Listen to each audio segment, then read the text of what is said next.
Halo Sobat Mania, kembali lagi di BRC Official.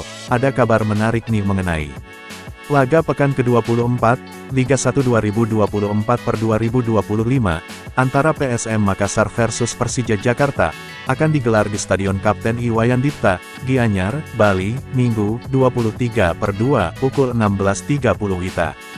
Kedua tim memiliki rivalitas tinggi di sepak bola Indonesia, dan sering bersaing dalam perburuan juara. Namun, saat ini performa PSM Makassar dan Persija sedang menurun. PSM Makassar paceklik kemenangan di 5 pertandingan terakhir di Liga 1. Tim berjuluk Juku Eja ini hanya koleksi 3 poin, hasil 3 kali seri, dan 2 kali kalah. Akibatnya, PSM Makassar berada di papan tengah klasemen, peringkat 9, dengan 33 poin. Sedangkan Persija juga sulit meraih kemenangan di 5 laga terakhirnya. Klub berjuluk Macan Kemayoran ini hanya kantongi 1 kemenangan, 2 kali imbang, dan menelan 2 kekalahan. Meski begitu, posisi Persija masih lebih baik dibandingkan PSM Makassar. Rizky Ridho CS berada di peringkat 4 dengan 40 poin. PSM Makassar bertindak sebagai tuan rumah saat menjamu Persija. Namun, pertandingan tak digelar di hadapan pendukung pasukan Ramang, melainkan di Stadion Kapten Iwayan Dipta. Pertandingan akan seru, sama-sama tim perserikatan, dan termasuk musuh bebuyutan, kata pengamat bola, Asegaf Razak, Jumat tanggal 21 Februari tahun 2025.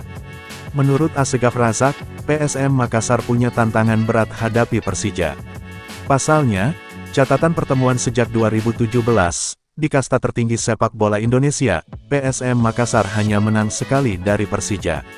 Olehnya itu, Bernardo Tavares, sebagai pelatih harus menyiapkan tim dengan baik.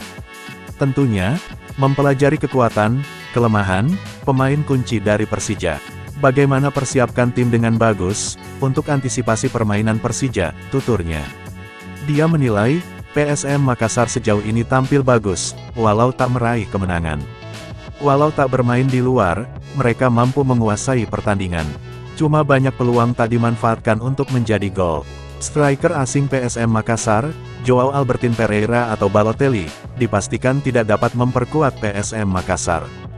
Balotelli baru bisa membela PSM Makassar lagi ketika melawan Persebaya Surabaya pada pekan 26, Jumat 7/3 pukul 21.30 WITA.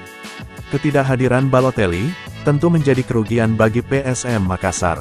Lantaran, pemain berpaspor Gini-Bissau ini tampil tajam sejak gabung bersama Laskar Pinisi di putaran kedua.